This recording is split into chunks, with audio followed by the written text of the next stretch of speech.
খাব্বাব ইবনে আরত রাদিয়াল্লাহু তাআলা আনহু এই নামটি ইসলামের ইতিহাসে এক নীরব কিন্তু অমর সাক্ষ্য বহন করে। তিনি ছিলেন মক্কার এক দাস, যার জীবন শুরু হয়েছিল অপমান আর নির্যাতনের মাঝে। তখন পৃথিবীর বুক জুড়ে ছিল কুফরের রাজত্ব। আল্লাহর একত্ববাদের ডাক ছিল চরম বিদ্রুপের শিকার। খাব্বাব রাদিয়াল্লাহু তাআলা আনহু এক কারিগর ছিলেন। তিনি লোহা-গলীয় অস্ত্র বানাতেন, এই ছিল তার কাজ। কিন্তু তার হৃদয় ছিল নরম। একটা জায়গা, যে জায়গা সত্যর খোঁজে আকুল ছিল। কিন্তু যখন মুহাম্মদ ইবনে আব্দুল্লাহ সাল্লাল্লাহু আলাইহি ওয়াসাল্লামের আহ্বান শুনলেন, তখন এক মুহূর্তের জন্য দ্বিধা করেননি। তিনি ছুটে যান তার কাছে, হযরত মুহাম্মদ সাল্লাল্লাহু আলাইহি ওয়াসাল্লামের কাছে ছুটে যান আর চুপচাপ ইসলাম কবুল করেন।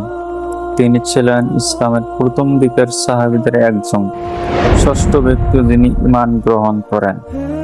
তবে ঈমান গ্রহণেই ছিল তার জীবনের নতুন বিপদের সূচনা।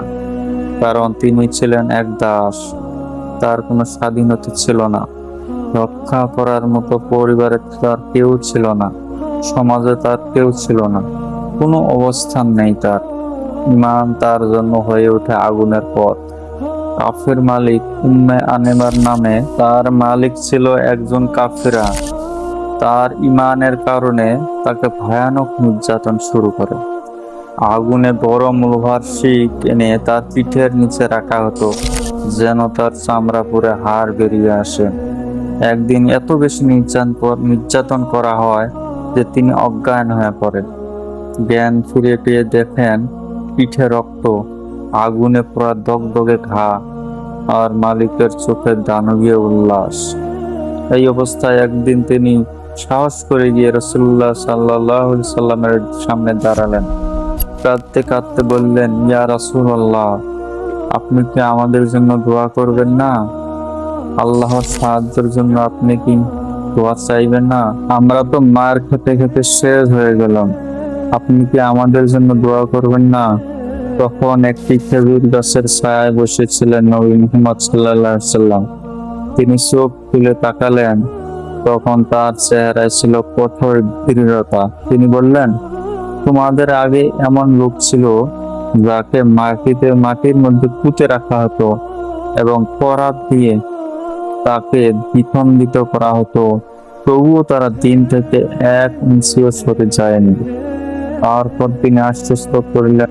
রাসূলুল্লাহ সাল্লাল্লাহু আলাইহি ওয়াসাল্লাম বললেন, খাব্বাব, ধৈর্য ধরো, একদিন এই ইসলাম পৃথিবী জয় করবে, তুমি ধৈর্য ধরো। খাব্বাব রাদিয়াল্লাহু তাআলা আনহু সেই কথা শুনে চুপচাপ চলে গেলেন, আর কখনো অভিযোগ করেননি। তার নির্যাতনের কাহিনী শুধু এখানেই থেমে থাকেনি। এরপরও দিনের পর দিন তাকে জ্বালানো হয়েছে, আগুনে গরমে পাথরের উপর শুইয়ে রাখা হয়েছে, উত্তপ্ত বালুর মধ্যে রোল করে ফেলা হয়েছে। তবুও তার ঈমান থেকে এক চুল নড়ে যায়নি। পিঠের ক্ষত এত গভীর ছিল যে একবার হযরত উমর রাদিয়াল্লাহু তাআলা আনহু সাহাবীদের দেখতে বলেছিলেন, তোমরা এমন কাউকে কি দেখেছো যার শরীর ঈমানের কারণে আগুনে পুড়েছে?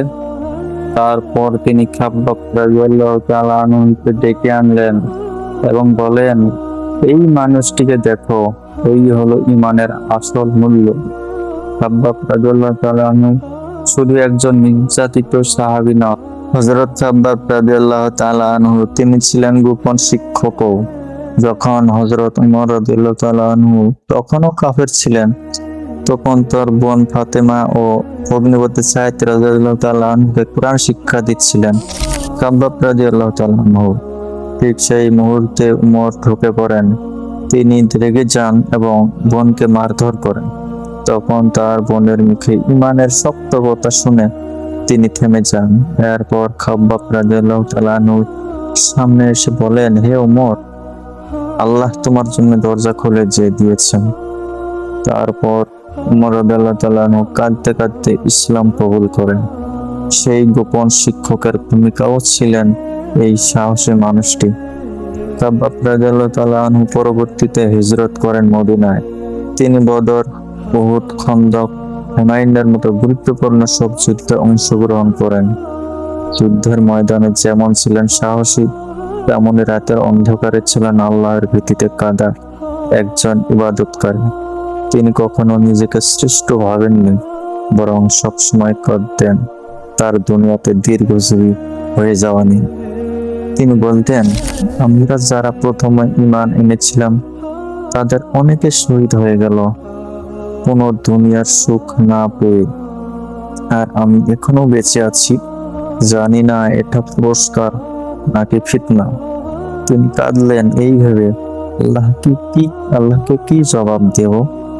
এমনও বলতেন, যারা ইমানের জন্য আগুনে পুড়ে শহীদ হয়েছে আমি তাদের মধ্যে নেই, আমি বেঁচে আছি, আর এটা আমাকে ভয় পাইয়ে দেয়। একদিন তিনি খুব অসুস্থ হয়ে পড়েন, তার মৃত্যুর সন্নিকটে। তখন তার বাড়িতে কিছু লোক দেখতে আসে। কেউ একজন বলেন, আপনার এত ধন সম্পদ, আল্লাহ তো আপনাকে দুনিয়াতেও অনেক কিছু দিয়েছেন। তখন তিনি কেঁদে বলেন, এইসব জিনিস আমার জন্য নয়, আল্লাহর কাছে যদি কবুল হয়ে থাকে তাহলে এগুলো বোঝানো, আর যদি না হয়ে থাকে তবে এগুলোই আমার ধ্বংস। মৃত্যুর পূর্বে তিনি একটি সাদা কাপড় চাইলেন, বললেন, এটি যেন কাফনের জন্য ব্যবহৃত হয়, দামি কিছু নয়, কারণ তিনি চেয়েছিলেন জান্নাতের রঙে নিজেকে ঢেকে যেতে। খাব্বাব রাদিয়াল্লাহু তাআলা আনহুকে দাফন করা হয় কুফা নগরীতে। তিনি ছিলেন প্রথম সাহাবী যার কবরের উপর ছায়ার জন্য নির্মাণ করা হয়েছিল একটি ছোট্ট দেয়াল। এটা ছিল তার সম্মান, তার অবদানের নীরব স্বীকৃতি। এই মানুষটির জীবনের প্রতিটি ক্ষত, প্রতিটি চোখের জল, প্রতিটি পোড়া চামড়ার টুকরো আজ আমাদের জন্য শিক্ষা হয়ে দাঁড়িয়েছে। ঈমান পেতে হলে কেবল মুখে বলা চলে না, মুখে বললেই চলে না। আগুনে দাঁড়াতে হয়, পিঠে ক্ষত নিতে হয়, আর তবুও মুখে হাসি রাখতে হয়।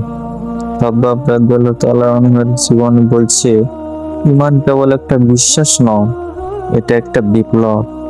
একজন দাস যিনি আল্লাহর কাছে সবচেয়ে মর্যাদা সম্পন্ন হয়ে ওঠেন তার গল্প বলছে। কেউ যদি শুধু আল্লাহকে ভালোবাসে তবে আগুনের ভিতর দিয়ে সে জান্নাতে পৌঁছতে